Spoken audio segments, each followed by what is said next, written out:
Selamat datang di Moktih Channel. Masak tu senang. Hai, Assalamualaikum. Okey, kembali lagi bersua bersama Moktih. Okey, di Moktih Channel. Channel kesayangan anda. Okey, tak gitu? Okey, alhamdulillah. Okey. Di resipi kali ni Moktih nak kongsi dengan anda resipi nasi dagang Terengganu. Okey. Nasi dagang ni sedap sangat dimakan dengan gulai ikan tongkol. Dilawan pula dengan acar timun dan sambal dia lah. Okey, sambal memang sedap. Inilah di antara menu, satu set menu lah. Okey, baik, jom jangan kita buang masa lagi. Kita intai bahan-bahan yang diperlukan untuk buat nasi dagang. Jom. 2 cawan beras pulut, 4 cawan beras biasa ataupun beras wangi pun boleh, 4 biji bawang merah kecil, 1 inci halia, 2 atau 3 sudu halba, 1 batang serai, 1 kotak santan, sedikit garam, lebih kurang 1 sudu lah. Okey, baik, itulah di antara bahan yang kita masukkan dalam buat nasi dagang ni. Okey, baik, mula-mula 2 cawan beras pulut tu Mak Teh akan masukkan dalam bekas dan Mak Teh akan rendamlah sekejap dalam 1 jam lebih kurang macam tu lah, beras pulut tu ya. Okey, masukkan air dan rendam basuh lah macam biasa, 3 kali basuhan. Okey,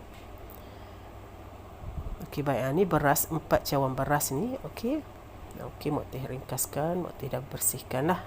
Okey, itulah antara menu. Dan ini bawang merah kecil ya Mak Teh guna ya. Lepas tu 2 ataupun 3 sudu halba sesuai selera lah. Kalau nak lebih 3, kalau nak kurang 2 sudu. 1 batang serai dan 1 inci halia diracik macam tu lah. Okey, dipotong mayang halus semua bahan-bahan tersebut lah. Macam serai, bawang. Baik, beras pulut tadi yang telah direndam dan tuskan, campurkan sekali dengan beras, 4 cawan beras biasalah ataupun beras wangi pun boleh ya. Okey, kalau tak ada beras wangi, beras biasa pun boleh. Lepas tu satukan ke semua bahan yang Mak Teh nyatakan tadi dan kemudian garam. Okey, 1 sudu garam. Lepas tu masukkan 1 kotak santan, lebih kurang 200 ml lah. 1 kotak kecil tu kan. Okey. Lepas tu campur sedikit air lah, kacau-kacau. Okey, ni untuk kukus ya. Kalau nak kukus dalam bekas yang berlubang tu, okey, tak perlu masuk santan macam ni ya. Maknanya siram air dulu, lepas tu dah kering sikit baru masukkan santan. Sebab ni Mak Teh dekat kampung masa tu tak ada bekas yang berlubang tu kan. Jadi Mak Teh masuk dalam bekas yang biasa lah, stil yang biasa pun boleh, tapi cuma dia lambat sikit je. Okey, lepas tu Mak Teh tutuplah macam biasa. Okey, dah masukkan santan semua tadi, sedikit air tadi. Okey, lebih paras-paras tenggelam macam gitu je ya. Lepas tu kacau-kacau lah. Okey, sebatikan bawang, halba, halia tadi kan. Santan, sedikit air lah. Okey, paras-paras tenggelam beras tu lah. Beras dan beras pulut. Okey. Baik, selalu ratakanlah, kacau-kacau bagi sebati dia cepat masaklah sikit kan. Tapi kalau dalam bekas yang berlubang-lubang tu dia sebenarnya cepat masak lagi daripada bekas yang Mak Teh guna ni lah. Sebab kat kampung sekarang ni jadi tak ada bekas yang berlubang tu, jadi Mak Teh guna bekas yang biasa je. Okey, masaklah sehingga empuk dan sehingga masak lah. Okey, sebenarnya nasi dagang ni dia memang lembut sebab dia ada beras pulut dan campur beras biasa. Ini sebenarnya nasi dagang Terengganu.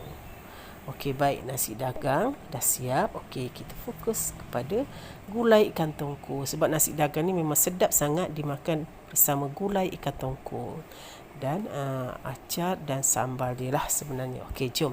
Jangan buang masa lagi. Kita sediakan pula bahan untuk gulai ikan tongkol untuk lawan dengan nasi dagang tadi. Okey, jom. Kita intai pula bahan-bahan untuk buat gulai ikan tongkol. Okey, baik.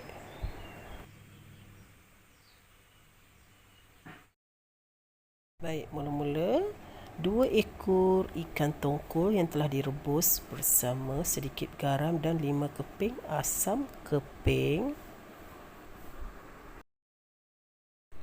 1 biji bawang besar dan 2 biji bawang merah kecil. 2 ulas bawang putih. 1 inci halia. 3 ketul kunyit hidup. 1 inci lengkuas. 2 sudu serbuk kari ikan. 1 mangkuk santan segar dan 7 biji cili padi hijau. Dan akhir sekali 2 sudu gula sesuai selera lah. Alright. Okey, itulah bahan-bahan yang Mak Teh gunakan untuk buat gulai ikan tongkol. Okey, untuk dilawan dengan nasi dagang Terengganu ni. Memang sedap sebenarnya. Okey, baik. Baik, macam bahan-bahan yang Mak Teh nyatakan tadi tu, kesemuanya Mak Teh akan kisar terlebih dahululah, potong kecil-kecil kan. Kisar. Okey, setelah itu panaskan minyak, sedikit minyak ya dalam kuali tu. Masukkan bahan kisar tadi. Okey, tumis sehingga betul-betul garing dan pecah minyak. Itu salah satu penyedap buat gulai ikan tongkol. Okey, sampai pecah minyak ya. Baru gulai tu tahan lama dan memang akan rasa sedap dia tu lain sikit. Lepas tu masukkan 2 sudu serbuk kari ikan. Okey, kari ikan seelok-eloknya ya, sebab kita buat kari ikan kan. Okey, menggunakan ikan tongkol tu ikan lah kan. Jadi kita guna serbuk kari, lebih sedap sebenarnya. Okey, kacau-kacau macam biasa. Masa ni pun dah naik bau, sedap dah rasanya. Memang aroma dia tu sedap, nampak tak? Hampir dah pecah minyak kan. Okey, lebih kurang macam ni lah, dia dah garing, dah pecah minyak tu. Okey, boleh masukkan ikan rebus tadi. Ikan yang telah direbus tadi. Ikan terlebih dahulu direbus ya. Direbus dengan asam keping tu. Okey, dan garam, asam keping. Jadi dalam gulai ni Mak Teh tak letak lagi asam keping ya, sebab asam keping tu dah rasa dengan kita rebus ikan tadi sebenarnya. Okey, tak perlu taruh lagi sebab dia dah masak. Okey, masukkan ikan tongkol, lepas tu kacau lah. Okey. Kemudian masukkan 1 mangkuk santan tadi. Okey, ini santan fresh ya Mak Teh guna ya. Santan fresh sebenarnya lagi sedap sebenarnya. Okey. Okey, masukkan santan ke dalam gulai tersebut lah. Okey, lepas tu masukkan cili padi ataupun cili hijau yang untuk buat solok lada tu pun sedap sebenarnya, lagi menaikkan aroma sebenarnya gulai ikan tongkol ni. Tapi kalau tak ada, cukup dengan cili hijau, cili padi hijau ni je. Lepas tu jangan lupa, ini salah satu penyedap dia juga gulai ikan tongkol ni, iaitu gula, 2 sudu gula. Okey, kalau nak lebih tak kisahlah, terpulang sesuai selera anda lah. Kalau nak kurang, kurangkan. Okey, renekkan sebentar sehingga dia pekat, sedikit pekat. Sebab gulai ikan tongkol ni dia kena pekat baru dirasa sedap dan memang sesuai lah dengan dilawan dengan nasi dagang Terengganu tu. Okey, apabila dah masak, bolehlah masuk ke dalam mangkuk. Okey. Memang sedap aromanya. Sebenarnya tak susah kan, senang sangat-sangat buat nasi dagang dan gulai ikan tongkol ni. Okey. Jika ada anda nak letak telur rebus, boleh campur sekali dalamnya. Nasi dagang dilawan juga dengan telur rebus ataupun udang, gulai ikan tongkol. Sebenarnya banyak boleh dilawan dengan lauk pauk untuk nasi dagang ni.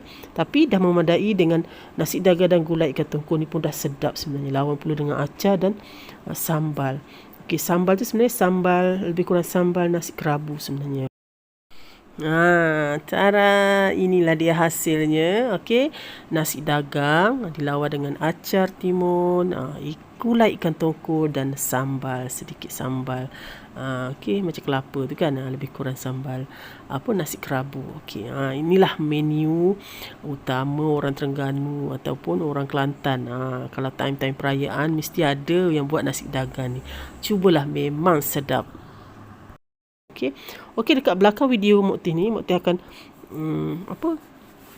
kongsikan dengan anda. Dan dekat end screen tu, cara macam mana Mok Teh sediakan buat acar timun dan sambal nasi dagang ni. Dia lebih kurang sambal nasi kerabu sebenarnya. Okey, lebih kurang macam tu. Cuma kalau nasi dagang ni dia haluskan sikit lah. Sebab masa ni Mok Teh tak ada blender yang untuk dihaluskan, jadi Mok Teh makan dengan sambal yang macam lebih kurang sambal nasi kerabu je. Boleh je dilawan. Tapi kalau tak ada sambal tu tak ada masalah. Cuma lawan dengan acar, gulai katongku dan nasi dagang, tak ada masalah. Sebenarnya dah okey, dah memadai. Tapi nak lebih lengkap macam ni lah lebih kurang yang Mok Teh buat ni.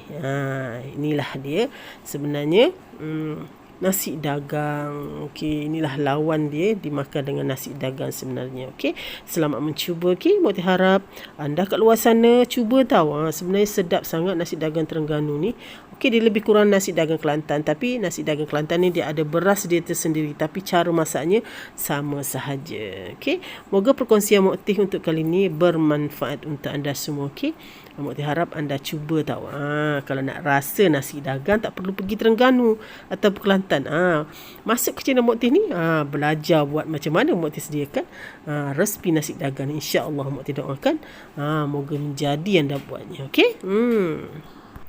Sampai di sini dulu perkongsian Mok Teh. Lain kali insya-Allah kita bersua lagi di resipi yang akan datang. Bye. Assalamualaikum.